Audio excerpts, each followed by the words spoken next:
Hey YouTube, what's going on? Just got done filming a video of a trade that I did with Guantanamo Bay. If you haven't watched it, check it out. He sent me some really cool stuff. But in that video I mentioned that recently I've been rearranging my room. So I've been moving boxes and flipping through them and just looking at my collection, seeing what I have. And I noticed the majority of my comic books are $1 or less. It doesn't really make... that's kind of the stuff that I like.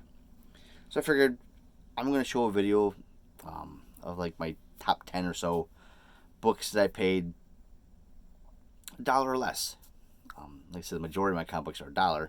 So it's kind of hard to pick out exactly what 10. Some were $1, I said some were $1, some were less. Not really in particular, I just kind of went from like $1 down less. So first one I picked up at my LCS a few years back, and in a series that I just started picking up issues recently was The Warlord. But I picked up the first issue special, number 8, which is the first appearance of a Warlord. So for $1, why not? And this is really decent condition, so why not? Not a book that I'm really interested in, or even a character for that matter, but in the town that I work in, taking a walk through town, they had a little emporium shop, and they sell some toys, little knickknacks, some antiques, and they had a little booth there set up with some comic books. So flipping through, I found new X-Men 128, 129, first and second appearance of Phantom X. Typically I wouldn't buy them, but for $1, can't leave them there, really.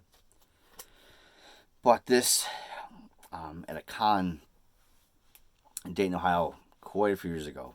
It's got some water damage, but for $1, I will buy Miss Marvel #1 all day long. So yeah, cool. One of my favorite cartoons growing up of all times, Spider-Man, His Amazing Friends, #1. I bought this same time when I bought the Warlord book. He had a huge sale, and I wish he still had the back issues they did. He's got them somewhere. He just don't have them in his shop. But yeah, so #1. This I debated to buy it because it was only $1, but I need it for the collection, and my friend said, "You're stupid if you don't buy it." This is probably, oh God, 10, 12 years ago.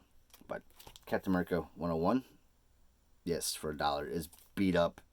I'm not even sure the cover's even attached, but for $1, all day long. This book is Evangeline #1. 50 cents, right?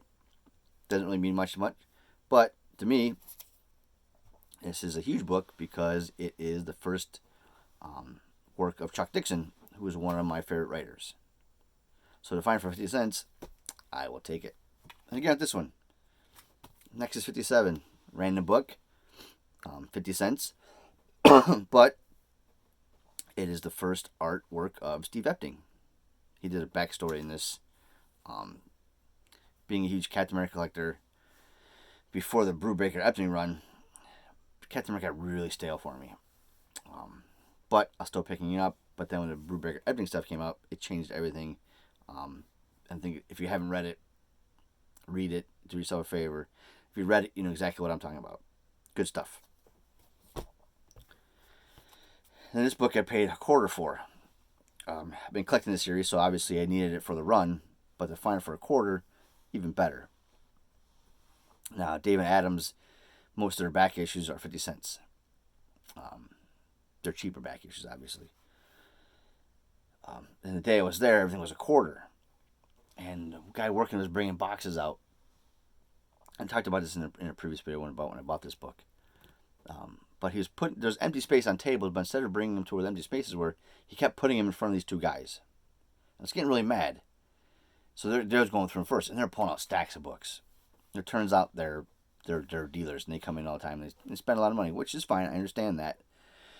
But I heard the guys talking, and he goes, "Oh, I see you got the call." So apparently David Adams calls these people, say, "Hey, we're putting new boxes out. Come and take a look at them." So to find quote unquote, a diamond in the rough. Not going to happen. Very rarely is it going to happen there, because obviously people get calls before the general public, which kind of pissed me off. But I was happy to find this because of one of the guys that just went through his box right before I did. And I found Star Squadron number 47, which is a nice Todd McFarlane cover. So I obviously need it for the run, and for a quarter, even better. This book was actually free. It's beat to shit. It's got writing on it, ripped corner.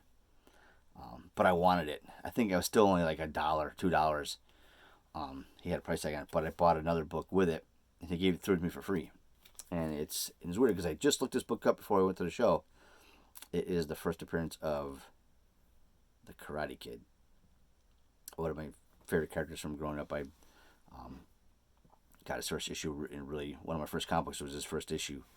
So, yeah, there's a couple other first appearances in here, but the Karate Kid one, that was more important. Like I said, it's got a big rip up there and some writing.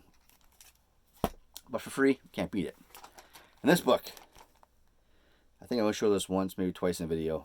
I actually have it in Mylar. I'll take it out, really. Ooh, I'm taking the book out of the bag. So, yeah. I bought this on my LCS. And I've seen it there quite a bit. That's the front. Is it back? The front. This is the front cover. This is the back cover. I, saw this book here all the time, and he always had it in the Captain America section. I'm like, this is not a Captain America book. This is a funny book. I have no idea what it was, but I don't know if you can see it. It'll focus, but right there, it says number 163.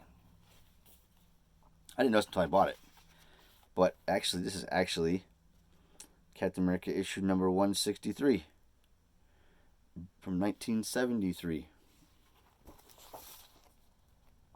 There's the inside. So yeah, so not only is it just a weird double cover, but also has a Mark Jewelers insert in it also. Doesn't mean it makes it more valuable or whatever, but the best part of it is I only paid 10 cents for this. Yeah. So, I said I don't know how unique or how rare it is. All the years I've been on YouTube, I've never seen anybody show a book like this. So to buy it for 10 cents and it being a Captain America book, that's why it's in Mylar. So, it is definitely a prize in my collection. So yeah. So, those are my quote-unquote top 10 books that I've paid $1 less for. I think that'd be kind of neat if other people did videos of this. I don't know if you want to do a tag video or whatever you want to call it, but let's just see what people pick up for $1 less. I don't know, somebody out there that has bought New Mutants 98 for $1. I'm sure they're out there somewhere. Someday I'll find one. But that's all. I said the time's going on now. No pull lists. Nothing really digging in bins. So why not do a little quick video? Something fun. So that's all. See you next one. Thanks.